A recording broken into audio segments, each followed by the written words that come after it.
Hi everyone, welcome back to my channel. I'm Linda, the scrapbooking photographer. If you've been here before, welcome back. If you're new, great to have you. Today we are joining in on the hop for Mix It Up Monday, where we combine some traditional scrapbooking with some newer techniques. We have a sketch to work from, which today is from Kristen at Scrapping Harden. So check out her YouTube channel for all sorts of great videos. But when I saw this sketch from Kristen, the first photo that sprung to mind was this one. Now, this is from 1983, and it's my mother and I, obviously in front of the Eiffel Tower. So we had gone to the UK for my brother's wedding, and it's a long way there from New Zealand, so we stayed for quite a few weeks and nipped over to France to have a little look around Paris while we were there. So Dad took this photo, and it's kind of standalone on its own, so I thought this sketch would be perfect. So I've got a few things here. I'm not quite sure which stencil I'm going to use, and I'm not quite sure of the papers that I'm going to use, but I think they're going to come from this pack, which was last year from Close to My Heart. Are we there yet? So I'm actually going to work a little bit backwards. Normally we would start with the mounting the white daisy and work up to put the photo on last. I'm actually going to do that mounted part of the photo first and then see what works best around it. Each pack in Close to My Heart tells you which colours of cardstock will blend with the printed papers, but in this case I went a little bit darker with the paprika and then used the paper with the stamps on it as a background. I then go round the outside of both pieces with my Tim Holtz distresser, and that just exposes a bit of a rough edge and we see some of the white. And then I'll also just just bend the sides and the top and the bottom up so that we just add a little bit more dimension to those papers. When I come to mount them, I feel like the main photo needs a little bit more underneath it, and I want to bring in a bit more of that melon colour that matches my mum's jersey, which I can remember her knitting before the trip. So I've brought in a very small outline around the photo, and I'm also going to use melon to make the dovetail that goes underneath all of this. So I've cut a piece of melon cardstock and split it halfway down the middle, and then just used my scissors to cut into the centre, and then made it so that it fits on both sides of that mounted piece. Now that stamped paper has got a linen kind of look to it, so I'm using that as a background to all of it and leaving an inch around the bottom and two sides, and then I'll just measure the top where I want that trimmed so that it comes into the top of that canopy look. I did look at all sorts of different options for the canopy that goes across the top, but in the end I decided to use the reverse side of the linen, which is a little bit lighter. And to get that scalloped edge, I used my Cricut to cut the shape in linen and in sapphire. Now you can't actually cut a 12-inch piece on your Cricut, so I've cut it in two, and I'll just join it in the middle somewhere and cover the join. So it also had these extra little holes on one side, and I'll cut those off to get the right size that we need for the canopy. And the other little hole you can see is because the cardstock moved on my Cricut because my mat is losing some of its stickiness, but that's okay.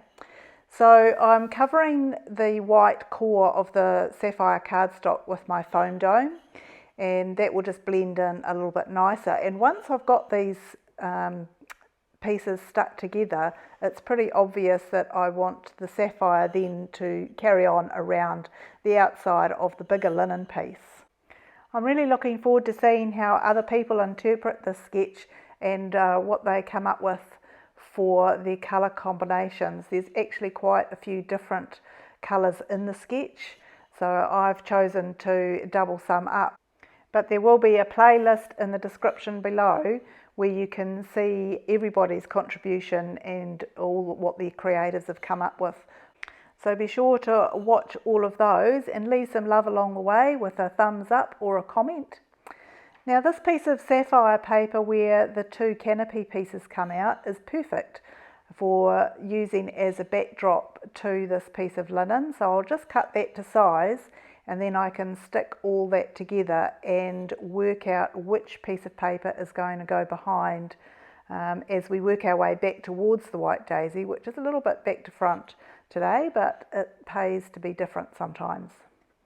As I complete each stage, I do kind of put it all back together and see how it looks, and I'm really happy when I put this canopy in this time to see the effect of the blue shadow behind the canopy and around the outside, which makes the choice of background paper pretty easy because there's this beautiful one that has the Eiffel Tower on it and several other icons from around the world, but it's just a good colour and a good background piece.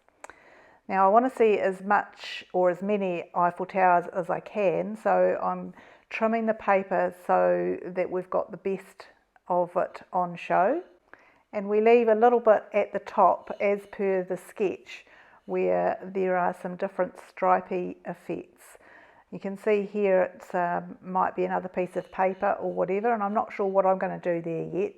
So I'll just line this up, and I think I want to bring in a little bit more melon. So I do cut a piece of melon to fit into that slot.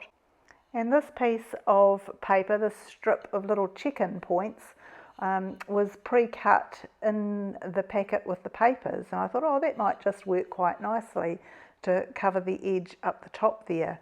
So I'll stick everything together now. But when it comes to the canopy, I do need to make sure that I get that little torn piece underneath the other piece of paper so it's hidden, and also cut the second piece to size so that it fits in a little bit inconspicuously. And then my little strip of chicken points works really well to come in as a cover for that join. And that leaves me with a little bit of space above the top there to do some mixed media.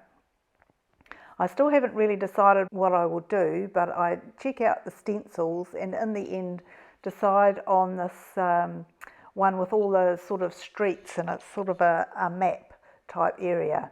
But rather than do it all the way across, I'm just going to smudge 3 different little areas so that they just look like they're fading in and out on top of the melon. I haven't measured any of this, and then when I take it away after doing the third one, I see that it needs to be a little bit more on the right just to even it up a bit.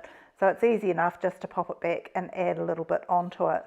Now there's also a little stencil with some skyrise buildings there, so I'm going to use the sapphire just to do 2 little portions in between where the road mats are, just to bring in a little bit more blue up the top there, and also just to indicate that, you know, I mean, Paris is a very traditional place with some beautiful sights, but it also is quite a vibrant city.